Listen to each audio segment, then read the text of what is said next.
Hello, kia ora, and welcome to the Stormhouse YouTube channel. Today I want to talk about a book I just finished reading a little while ago. Okay, so a little bit of a warning. I feel like I'm kind of negative on this book, so my apologies if I come across a bit like an asshole during this video. The book is called Sorrow and Bliss. It's rated about 4.16 out of 5 on Goodreads with over 50,000 reviews. It's written by Meg Mason, who apparently is a New Zealand-born author who started off her career writing for newspapers, then magazines, and then now novels. So, alright, first, what's it about, right? We'll launch into a tasty little synopsis. Okay, I pulled this one from Goodreads. This novel is about a woman called Martha. She knows there is something wrong with her, but she doesn't know what it is. Her husband Patrick thinks she is fine. He says everyone has something. The thing is to just keep going. Martha told Patrick before they got married that she didn't want to have children. He said he didn't mind either way because he's loved her since he was 14 and making her happy is all that matters, although he does not seem to be able to do it. By the time Martha finds out what is wrong, it doesn't really matter anymore. It's too late to get the only thing she's ever wanted. Or maybe it will turn out that you can stop loving someone and start again from nothing, if you can find something else to want. Right, so that's basically the plot of the whole book, right? I've kind of ruined it for you, sorry. It's an emotional rabbit's warren. It's just a constant grinding deeper and deeper into the earth around blind corners filled with sudden drops and darkness. Personally, I didn't dig it very much, if I'm honest. I'm sorry to start off on such a bum note, but I gotta be real with you. The book is depressing. Our protagonist, through whom we experience the story, told in first person, is a downer. About the third of the way in, I was ready to throw in the towel. But I stayed with it because it was recommended to me. And also because there was plenty of comedic turns of phrase that make the prose juicy enough to balance its painfully dreary tone. There's a revelation, something to do with mental health, comes about 70% of the way through the book. It doesn't really add much to the story in the long run though. I mean, it does flesh out our main character of Martha and provide some nice juice for her issues with her mum. It just felt kind of, I don't want to say a cop-out, but a cop-out. What's wild is that at the end of the book, the author makes it clear in an afterword that the mental illness that the character is diagnosed with doesn't actually exist. The symptoms of the character don't match any real illness. And I don't know, I mean, that feels kind of weirdly disrespectful or insincere to me for some reason. Anyway, here are some quotes from the book, okay, that speak to its tone. Everything is broken and messed up and completely fine. That's what life is. I'm the worst person in the world. Suffering is unavoidable. The only thing one gets to choose is the backdrop.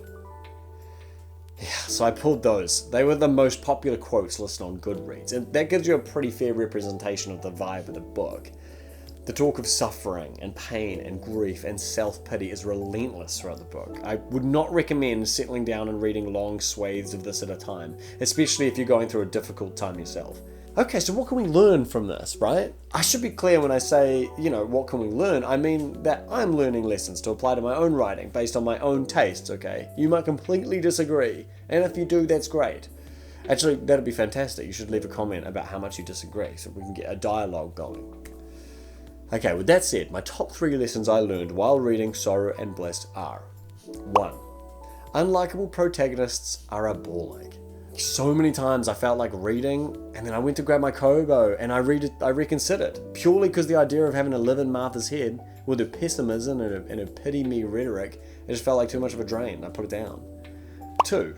Real life versus high concept. So this book's grounded in domesticity and cold reality, which is fine, I guess. It's not like we're trying to solve a murder, or we're flying overseas, or going into space, or robbing banks, or fighting to accomplish any major goals here. It's all about domesticity. It's all set in homes. I'm not saying that I like high concept books more than stories grounded in reality in general. In fact, I think most of the books on my favorites list are grounded in reality. But it just made me appreciate how truly unique an author's voice must be in order to keep me entertained through the humdrum narration of normal life. Frederick Backman does this really great with his voice in like Anxious People or A Man Named Ove? I'm not sure. Jane Austen obviously nails her unique voice. So much so that I've happily read about women's trials and tribulations in the world of 18th century romance for hours. Amor Towles' voice in his book A Gentleman in Moscow, and that book's about a man living in a hotel room. I recently finished Insatiable by Daisy Buchanan, and I found the plot boring and the characters interminable, but the voice was so funny that I just lapped up the whole thing. Jennifer Egan, Nick Hornby, Caitlin Moran, Sally Rooney. There are loads of authors who write about quote-unquote normal life, and they have some sort of special sauce, right, that gets their readers pumped.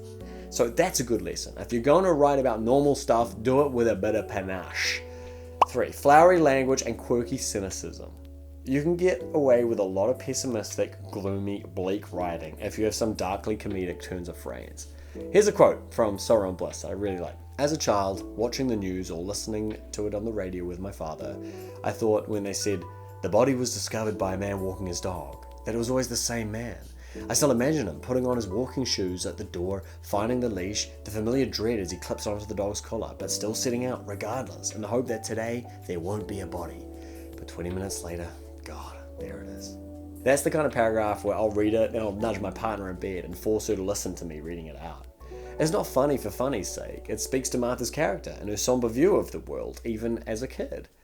So by all means, if a character is down in the dumps or even clinically depressed, you can still portray the story beats and the character information you need to, while keeping your reader entertained. So that were my thoughts on Sorrow and Bliss by Meg Mason.